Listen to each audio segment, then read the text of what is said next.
జై గురుదేవ్. ఓం శ్రీ సాయిరామ్. అనంత ప్రేమ స్వరూపులారా, భారతదేశాన్ని గురించి ఎంత చెప్పినా తక్కువే అవుతుంది. ఒకసారి భారతదేశపు నైసర్గిక స్వరూపాన్ని పరిశీలిద్దాం. భారతదేశంలో ప్రపంచంలో ఏ దేశంలో లేనటువంటి అద్భుతమైన ఔషధీయమైనటువంటి వృక్ష సంపద ఉంది. ఇటువంటి వృక్ష సంపద ప్రపంచంలో ఏ దేశంలో కూడా లేదు. అటువంటి అనూహ్యమైనటువంటి సంఖ్యలో వృక్ష సంపదను ప్రపంచానికి అందించినటువంటి పవిత్రమైన గడ్డ మన భారతదేశం. అలాగే భారతదేశంలో ఏమున్నాయి? ఇంకా ఉన్నాయి. నదులున్నాయి, నదీ పరివాహక ప్రాంతాలున్నాయి, కొండలున్నాయి, శీతల ప్రదేశాలున్నాయి. మనుషులు ఒంటరిగా ఏకాగ్రతతో ఏకాంతంగా జీవించగలిగినటువంటి అనేక రహస్య స్థావరాలున్నాయి.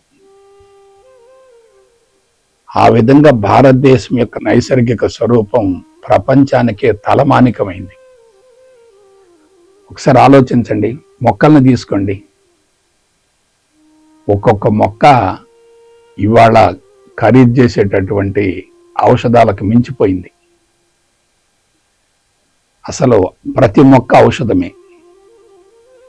అమంతరం అక్షరం నాస్తి, నాస్తి మూలం అనౌషధం, అయోగ్యో పురుషో నాస్తి అన్నారు. అమంతరం అక్షరం నాస్తి, నాస్తి మూలం అనౌషధం. ప్రతి చెట్టు వేరు కూడా ఔషధానికి ఉపయోగపడుతుందట. ఊహించండి. అటువంటి ఔషధీయుత వృక్ష సంపద విస్తారంగా ఉన్నటువంటి ఒకే ఒక దేశం భారతదేశం. ఒక్కొక్క వృక్షం లక్షల రూపాయలు ఖరీదు చేస్తుంది. దాన్ని మెడిసిన్గా వాడుకుంటే దానికి విపరీతమైనటువంటి విలువ వస్తుంది కదా. కాబట్టి వైడ్ వెరైటీ ఆఫ్ ఫ్లోరా ఉన్నటువంటి ఒకే ఒక దేశం ఏంటంటే భారతదేశం. అలాగే జంతువులను తీసుకోండి. జంతువులు ఉద్భవించడానికి, జంతువులు నివసించడానికి అనుకూలమైనటువంటి ప్రదేశం భారతదేశం. ఎందుకంటే ఉష్ణోగ్రత ఉంది, ఆ తర్వాత అనుకూలమైనటువంటి వాతావరణం ఉంది, వృక్ష సంపద అనూహ్యంగా ఉంది. ఆ వృక్ష సంపద మీద ఆధారపడి జంతువులు సురక్షితంగా జీవించగలిగేటటువంటి వాతావరణం ఒక్క భారతదేశంలోనే ఉంది. ఇది చెప్పటం కాదు, మీరు ఆలోచించండి. ఒకవైపేమో వృక్ష సంపద ఉంది, మరొక వైపు అనూహ్యమైన సంఖ్యలో జంతు సామ్రాజ్యం ఉంది. వీటన్నిటికీ ఆశ్రయాన్ని కల్పించేటటువంటి పంచభూతాలున్నాయి, నదులున్నాయి, కొండ గుహలున్నాయి, పర్వతాలున్నాయి, మంచు ప్రదేశాలున్నాయి. పవిత్రమైనటువంటి స్థావరాలు ఒక భారతదేశంలోనే ఉన్నాయి. నిర్జన, నిర్మానుష్య, ఏకాంత, ప్రశాంత, ప్రకృతిపరమైనటువంటి స్థావరాలు భారతదేశంలో మాత్రమే ఉన్నాయి. ఏ ఇతర దేశాల్లో కూడా లేవు. ఇతర దేశాలన్నీ కూడా పంచభూతాలు సమతుల్యంలో లేనటువంటి వాతావరణంలో ఉన్నాయి. భారతదేశంలో పంచభూతాలు సమతుల్యంలో ఉన్నాయి. చూసుకోండి ఒకసారి. అటువంటి సమతుల్యంతో ఉన్నటువంటి పంచభూతాలు ఉన్నందువలనే జీవ పదార్థం ఏర్పడింది. ఆ జీవ పదార్థం నుండి వృక్షాలు వచ్చాయి, వృక్షాల నుండి మరలా జంతువులు వచ్చాయి. ఆ జంతువులు మొత్తంలో పరిణామ క్రమంలో పరాకాష్ఠ స్థితిలో ఉన్నటువంటి ఒకే ఒక జాతి ఈ మానవ జాతి కదా. అంటే భూమండలమే గొప్పదైతే ఆ భూమండలంలో మానవుడు ఇంకా మహోన్నతమైన వాడు. విశ్వానికి ప్రతిరూపమే భూమి అన్నాం, భూమికి ప్రతిరూపమే మానవుడు. అటువంటి మానవుడు భూమండలాన్ని కూడా ఛేదించుకొని విశ్వరహస్యాలను బహిర్గతం గావించడం అంటే మానవుడు ఎంత విశిష్టమైన వాడు ఒకసారి ఆలోచించండి. అటువంటి మానవుడు భగవంతుని వెలికి తీశాడు. అది అసలు ఎలా సాధ్యమైంది? పైగా ఎప్పుడు జరిగింది? అది క్రీస్తుకు పూర్వం 6000 సంవత్సరాల నాడు జరిగింది. మానవుడు భగవంతుని బహిర్గతం గావిస్తూ పవిత్రమైనటువంటి భాషను అందించాడు. ఏమిటా భాష? సంస్కృత భాష. సంస్కృతిని పెంచేటటువంటి భాష, సంస్కారాలను కరిగించేటటువంటి భాష, సంస్కారాలకు అతీతమైనటువంటి భగవంతుడి స్థితికి చేర్చేటటువంటి మంత్రాలతో కూడినటువంటి భాష.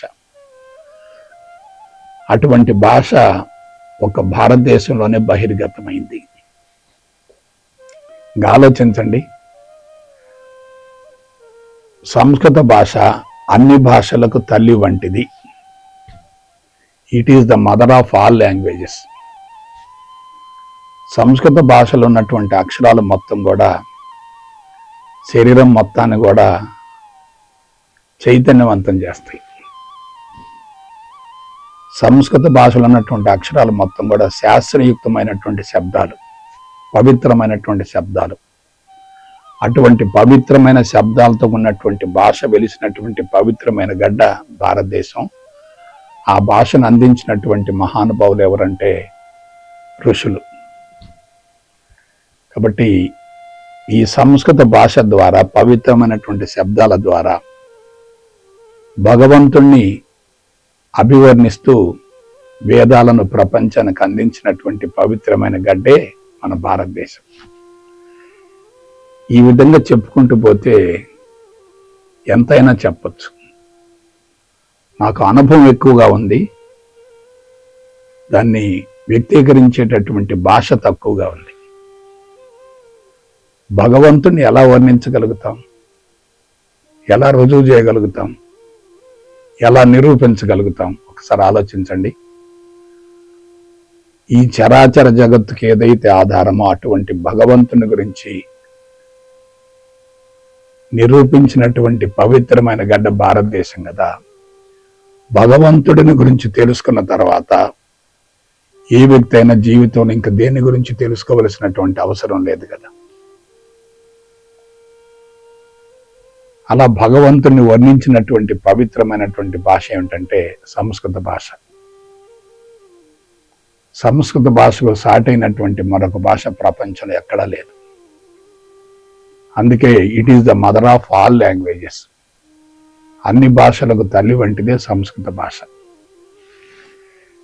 కాబట్టి నా అంచనా ప్రకారం భారతదేశపు సంస్కృతి అనేది భవిష్యత్తులో ప్రపంచానికి కీలకమవుతుంది, ఆధారం అవుతుంది. ఋషి సంస్కృతి ద్వారానే ప్రపంచం పునరుద్ధరించబడుతుంది. ఋషుల యొక్క ఉనికి వలననే ప్రపంచం అద్భుతంగా రాణిస్తుంది. ఋషులు సాక్షాత్తు భగవంతుడి యొక్క స్థితిని అనుభవిస్తూ వాళ్ళ ఉనికి ప్రపంచానికి వరంగా మారుతుంది.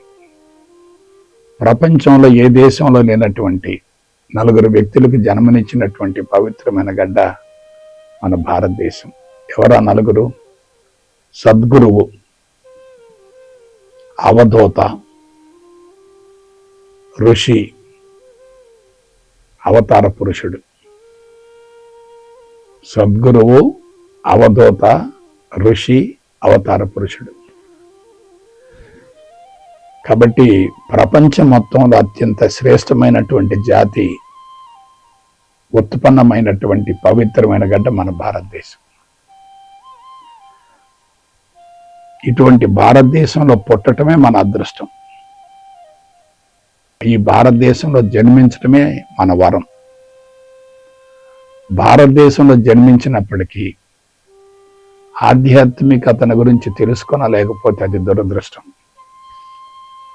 తెలుసుకుంటే మాత్రం జీవితానికి వరం అవుతుంది. నా పూర్వజన్మ సుకృతం వల్ల నేను ఈ మార్గంలోకి ప్రవేశించడం, దాని గురించి తెలుసుకోవటం, అనుభవాన్ని పొందటం అనేది జరిగింది కదా. ఇది ప్రత్యక్ష నిదర్శనమే కదా. ఆలోచించండి. కాబట్టి భారతదేశంలో జన్మించకపోతే ఈ అవకాశం, అదృష్టం, వరం నాకు లభించదు కదా. ప్రతి సృష్టిని చేసేటటువంటి ఋషులు వెలిసినటువంటి గడ్డ భారతదేశం కదా. చనిపోయినటువంటి వ్యక్తుల్ని బ్రతికించగలిగినటువంటి అవతార పురుషులు వెలిసినటువంటి గడ్డ భారతదేశం కదా. సంకల్పము క్రియ ఒకేసారి బహిర్గతం గావించేటటువంటి పరిపూర్ణమైనటువంటి వ్యక్తులు వెలిసినటువంటి పవిత్రమైన గడ్డ భారతదేశం కదా. అయితే ఈ భారతదేశంలో జన్మించినటువంటి వ్యక్తులందరూ కూడా ఎంతో కొంత మేరకు ఋషి సంస్కృతి యొక్క వాసనలతో జన్మించినటువంటి వాళ్ళే. ఋషి సంస్కృతి అనేది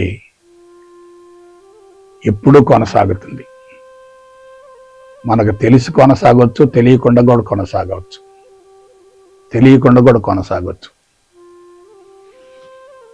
ఆ ఋషి సంస్కృతి యొక్క పవనాలు భారతదేశం మొత్తం వ్యాపించి ఉన్నాయి కదా. అందుకే హిమాలయ పర్వతాల నుండి కన్యాకుమారి వరకు భారతదేశం ఆధ్యాత్మిక రత్నాలతో వెలుగొందింది, ఇప్పుడు కూడా వెలుగొందుతుంది. భవిష్యత్తులో భారతదేశం ప్రపంచం మొత్తంలో నంబర్ 1 కాబోతుంది. అందులో ఎటువంటి సందేహం లేదు. ఇదంతా ఎందుకు చెప్తున్నానంటే, ఒక అంశాన్ని గురించి అనుభవాన్ని పొందిన తర్వాత దాన్ని వ్యక్తీకరించడానికి కొన్ని సందర్భాల్లో మాటలు కూడా సరిపోవు.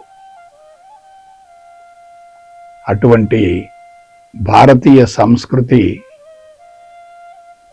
మనకు సొంతమైంది. భారతదేశంలో జన్మించిన తర్వాత ఆ సంస్కృతిని మనం తెలుసుకోకపోతే, ఆచరించకపోతే జీవితం అసంతృప్తిగా, అశాంతిగా కొనసాగుతుంది కదా. ఇంకొక విషయం చెప్తున్నాను. వివాహ వ్యవస్థ ఆవిర్భవించింది భారతదేశంలోనే.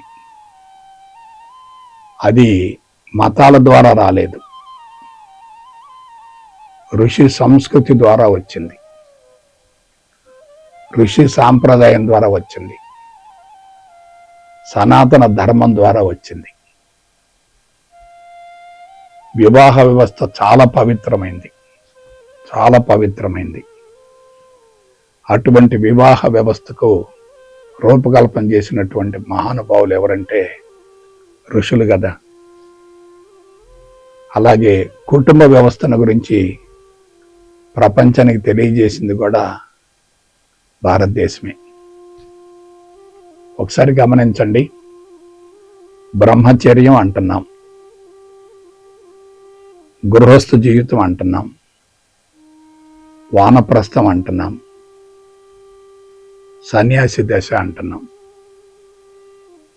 పుట్టినప్పటి నుంచి మరణించేంత వరకు మనిషి ఎటువంటి జీవితాన్ని కొనసాగించాలో అటువంటి మహోన్నతమైనటువంటి జీవన విధానాన్ని ప్రపంచానికి తెలియజేసినటువంటి పవిత్రమైన గడ్డ భారతదేశం కదా. ఆ జీవన విధానం మొత్తం దేని మీద ఆధారపడింది? మాతృత్వం అనేటటువంటి పవిత్రమైనటువంటి సంకల్పం నెరవేరే విధంగా రూపొందించబడింది. మాతృత్వం అనేటటువంటి యజ్ఞంలో విజయవంతమైతే మనిషి జీవితంలోకి దేని గురించి ఆలోచించవలసినటువంటి అవసరం లేదు. ఫలవంతమైన సంతానాన్ని ప్రకృతికి కానుకగా అందించగలిగితే మానవ జన్మ సఫలీకృతమైనట్లే, జీవిత సంకల్పం నెరవేరినట్లే, జీవితం సార్థకమైనట్లే, జీవితం పరిపూర్ణమైనట్లే. అటువంటి ఫలవంతమైన సంతానాన్ని ప్రకృతికి కానుకగా అందించడానికి మనిషి ఏ విధంగా జీవించాలో అటువంటి విశిష్టమైనటువంటి సంస్కృతిని గురించి తెలియజేసినటువంటి గడ్డ కూడా భారతదేశమే. కాబట్టి మనిషి ఎలా జీవించాలి అనే దాని గురించి కళాత్మకంగా బహిర్గతం చేసినటువంటి గడ్డ మన భారతదేశం. సరే, ఇదంతా బాగానే ఉంది. మరి అటువంటి విశిష్టమైన సంస్కృతి బహిర్గతమైంది కదా, మరి ప్రస్తుతం భారతదేశం ఎందుకు ఆ దుస్థితిలో ఉంది? దాని గురించి మనం తెలుసుకోవాలి. ఒక కీ పాయింట్ మీకు తెలియజేస్తాను. మానవ జీవిత సంకల్పం ఏమిటి? అందమైన, ఆరోగ్యవంతమైన, సంస్కారవంతమైన, నైతిక విలువలతో కూడిన గొప్ప వ్యక్తికి జన్మనివ్వటమే కదా. అటువంటి బిడ్డకు జన్మనివ్వటం జరిగిందనుకోండి, తల్లిదండ్రి ఎలా ఉంటారు? ప్రశాంతంగా, సంతృప్తిగా జీవిస్తారు కదా. ప్రశాంతంగా, సంతృప్తిగా జీవించేటటువంటి వ్యక్తికి అంతరంగం ఎలా ఉంటుంది? అంతరంగం ఖాళీ అవుతుంది కదా. అంతరంగం సమూలంగా శుద్ధి అవుతుంది కదా. అరిషడ్ వర్గాలకు అవకాశం లేదు కదా. అరిషడ్ వర్గాలు అంతరంగంలో లేకపోతే అతడు సాక్షాత్తు భగవంతుడే కదా. అరిషడ్ వర్గాలు ఎప్పుడు ప్రకోపిస్తాయి? జీవిత సంకల్పం నెరవేరకపోతే ప్రకోపిస్తాయి. జీవిత లక్ష్యం నెరవేరకపోతే ప్రకోపిస్తాయి. జీవిత సంకల్పం, జీవిత లక్ష్యం నెరవేరకపోవటానికి మూల కారణం జీవన విధానంలో ఉన్నటువంటి లోపమే. అందుకే ఎటువంటి జీవితాన్ని కొనసాగించాలి అనే దాని గురించి బ్రహ్మచర్యంలో తెలుసుకోవాలి. ఆ జీవితాన్ని గృహస్థ జీవితంలో ఇంప్లిమెంట్ చేయాలి. గృహస్థ జీవితంలో ఆ జీవితాన్ని ప్రాక్టికల్గా అనుభవించాలి. తర్వాత కుటుంబానికి చక్కని మార్గదర్శకం చూపించే విధంగా వానప్రస్థాన్ని కొనసాగించాలి. సన్యాస దశలో అన్నిటికీ అతీతంగా సంపూర్ణ స్వేచ్ఛతో జీవితాన్ని కొనసాగిస్తూ ఎక్కడ నుండి మనిషి వచ్చాడో అక్కడికి వెళ్ళటం కోసం మానసికంగా సంసిద్ధమై ఉండాలి. మెంటల్ ప్రిపరేషన్ జరిగి ఉండాలి. కాబట్టి ఈ విధానం ఒక్క భారతదేశంలోనే ఉంది కదా, ప్రపంచంలో ఎక్కడా లేదు కదా. చెప్పండి, భారతదేశాన్ని గురించి ఎంత చెప్పినా చాలా తక్కువ అవుతుంది. ఆ సమాచారం ఇప్పుడుంది. వేదాలు మొత్తం దేని గురించి తెలియజేశాయి? ఒకే ఒక అంశాన్ని గురించి తెలియజేశాయి. అదేమిటంటే మాతృదేవోభవ. మాతృదేవోభవ అంటే ఏమిటి? మాతృత్వం అనేటటువంటి పవిత్రమైనటువంటి యజ్ఞాన్ని ఎవరైతే సఫలీకృతం గావించుకుంటారో వాళ్లే సాక్షాత్తు భగవంతుడు, వాళ్లే సాక్షాత్తు దేవుళ్ళు. అంటే వాళ్ళకి జీవితంలో ఎటువంటి కొరత ఉండదు. అలా జీవించాలంటే ప్రకృతికి అనుగుణంగా జీవించాలి. ప్రకృతి సూత్రాలను పాటించాలి. ప్రకృతిలో మమేకం కావాలి. మానవుడు ఏమయ్యాడు? ప్రకృతికి దూరం అయ్యాడు. ఇంకా ఏమయ్యాడు? ప్రకృతిని తన అవసరాలకు వాడుకునే విధంగా దాన్ని చిన్నాభిన్నం చేశాడు కూడా. ప్రకృతి గతి తప్పినప్పుడు మానవ జీవితం కూడా గతి తప్పుతుంది కదా. అటువంటి ప్రకృతిని కాపాడమని ప్రపంచానికి తెలియజేసినటువంటి మహానుభావులు ఎవరంటే ఋషులు కదా.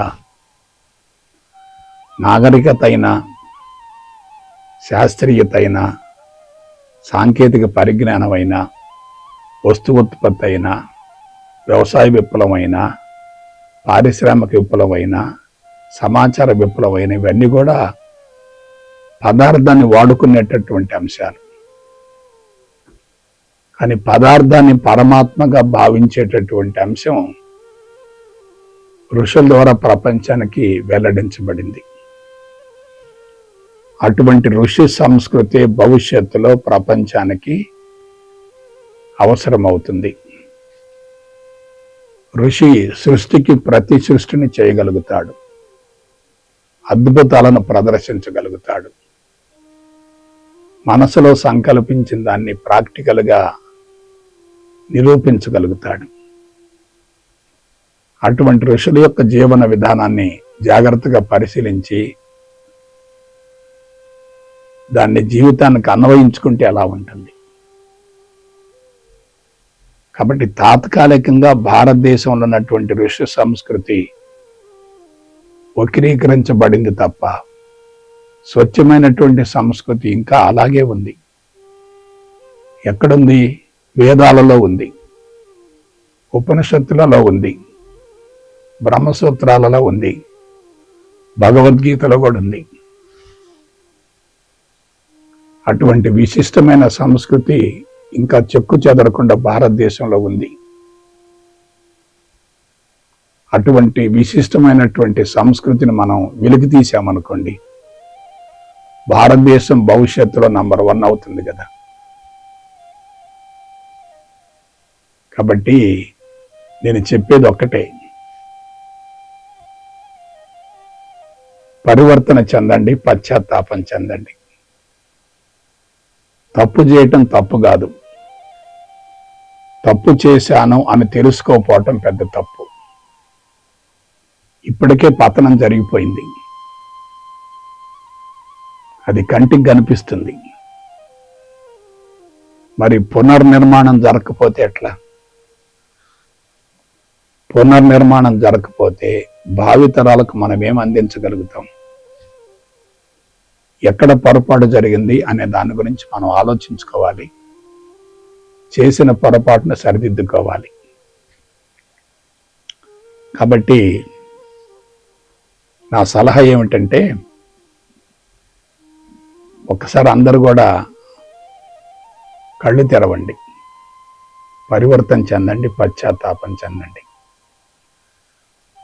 మానవుడికి కష్టాలు కానీ, నష్టాలు కానీ, బాధలు కానీ, ఇబ్బందులు కానీ, జబ్బులు కానీ, సమస్యలు కానీ రావటానికి మూల కారణం ఏమిటి అనే దాని గురించి విశ్లేషించండి. ఋషి సంస్కృతిలో ఉన్నటువంటి గొప్పతనాన్ని పరిశీలించండి.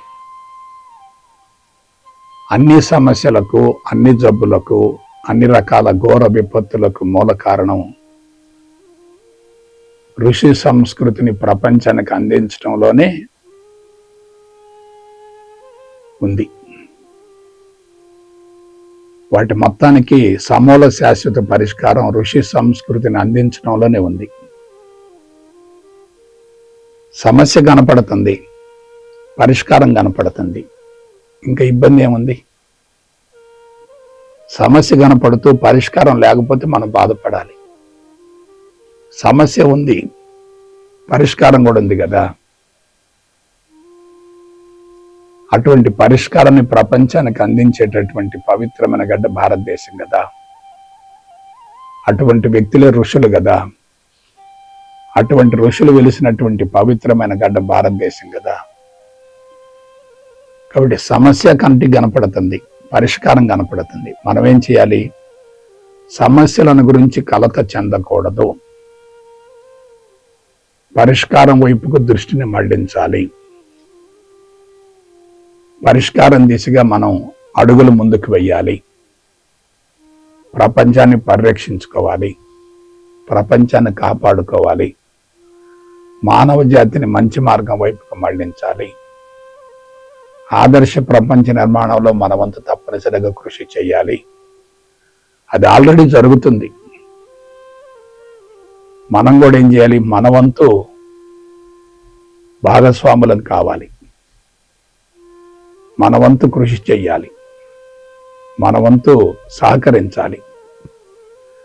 అందరూ నడిచేటటువంటి బాటలో మనం నడిచామనుకోండి, మనం ప్రపంచానికి నష్టం కలుగజేసినటువంటి వాళ్ళం అవుతాం. అందువల్ల బిడ్డలారా, భారతదేశపు సనాతన ధర్మాన్ని గురించి ఒక్కసారి విశ్లేషించండి. ఆ ధర్మం యొక్క గొప్పతనాన్ని గుర్తించండి. దాన్ని ప్రపంచానికి అందించేటటువంటి ప్రయత్నం చేయండి. ఆధ్యాత్మిక మార్గంలో ఉన్నటువంటి లోపాలను గుర్తించండి. ఆ లోపాలను సవరించండి, సరిచేయండి. లోపాలు తొలగిపోతే ఆ మార్గం ప్రపంచానికి విటమిన్ లాగా పనిచేస్తుంది, టానిక్ లాగా పనిచేస్తుంది. కాబట్టి ఆ దిశగా అందరూ కూడా అడుగులు ముందుకు వేస్తారని మనసా వాచ కర్మణ కోరుకుంటూ సెలవు తీసుకుంటా. జై గురుదేవ్, జై గురుదేవ్, జై గురుదేవ్.